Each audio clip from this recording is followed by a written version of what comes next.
नमस्कार साथियों, smart scholar YouTube channel में आपका स्वागत है। आज की क्लास में हम लोग महान्यायवादी पर डिस्कस करेंगे। महान्यायवादी कौन होता है, इसके पद का उल्लेख कहाँ पर है तथा इसकी नियुक्ति कौन करता है, इसमें योग्यताएं क्या होनी चाहिए, इसके कौन कौन से कर्तव्य हैं और कौन से अधिकार इसे मिले हुए हैं। इन सभी बिंदुओं पर हम लोग क्रम से चर्चा करेंगे और यहाँ से आपके सवाल बनते भी हैं। तो चलिए सबसे पहले हम लोग महान्यायवादी कौन होता है इस बात की चर्चा कर लें। तो महान्यायवादी भारत सरकार का प्रथम विधिक अधिकारी होता है। महान्यायवादी के जो पद का उल्लेख है वह संविधान के अनुच्छेद 76 में इसके पद का उल्लेख है। महान्यायवादी की जो नियुक्ति होती है वो राष्ट्रपति द्वारा होती है, वो भी मंत्रिपरिषद की सलाह पर राष्ट्रपति करता है। महान्यायवादी की योग्यताएं क्या होती है इस पर हम लोग डिस्कस कर लें। तो कोई व्यक्ति महान्यायवादी के पद पर तभी नियुक्त हो सकता है जब वह उच्चतम न्यायालय के न्यायाधीश बनने की योग्यता रखता हो, अर्थात वो भारत का नागरिक हो तथा किसी उच्च न्यायालय में वह 5 वर्ष तक न्यायाधीश रहा हो अथवा किसी उच्च न्यायालय में 10 वर्ष तक अधिवक्ता का कार्य किया हो या राष्ट्रपति की निगाह में एक विधि वेत्ता हो, तो ऐसा व्यक्ति महान्यायवादी के पद पर नियुक्त होने के योग्य होता है।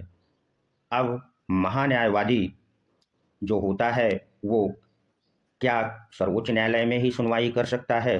तो महान्यायवादी के सुनवाई का जो अधिकार है वह अनुच्छेद 76(3) में दिया गया है।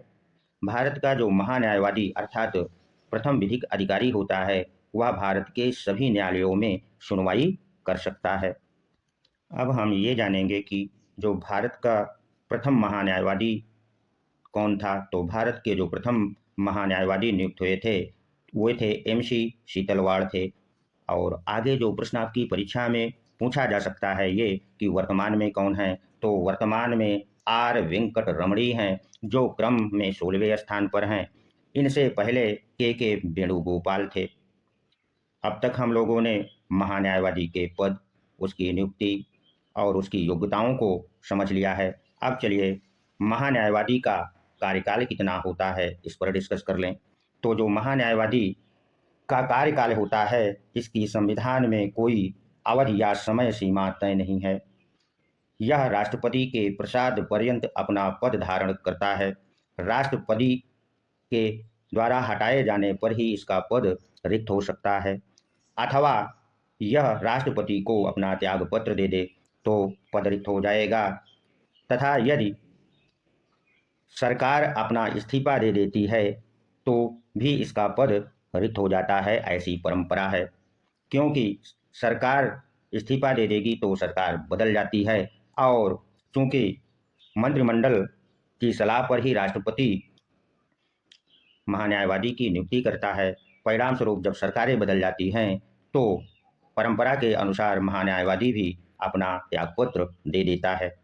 अब जो अगला प्रश्न महत्वपूर्ण तथ्य है वो ये है कि जो महान्यायवादी होता है इसका पारिश्रमिक कितना होता है, क्या न्यायाधीश के समान इसका उल्लेख संविधान में है या नहीं। तो महान्यायवादी के पारिश्रमिक का संविधान में कहीं पर कोई उल्लेख नहीं है। राष्ट्रपति द्वारा जो पारिश्रमिक निर्धारित किया जाता है वो उसे पाने का वह हकदार होता है। अब महान्यायवादी के जो अधिकार हैं उनको हम लोग डिस्कस करेंगे कि कौन कौन से अधिकार महान्यायवादी को मिले हुए हैं। तो महान्यायवादी को अनुच्छेद 88 के तहत ये अधिकार है कि वह संसद के दोनों सदनों या संयुक्त बैठक अथवा किसी भी संसदीय समिति जिसके सदस्य के रूप में वह नामित किया गया हो कार्यवाही में अपना विचार रख सकता है और भाग ले सकता है, किंतु उसे मत देने का अधिकार नहीं है। तथा अनुच्छेद 105 में इस बात का उल्लेख है कि जब वह संसद की कार्यवाही में भाग लेता है तो संसद को मिलने वाली जो सभी सुविधाएं या विशेषाधिकार प्राप्त होते हैं वो महान्यायवादी को भी प्राप्त होते हैं।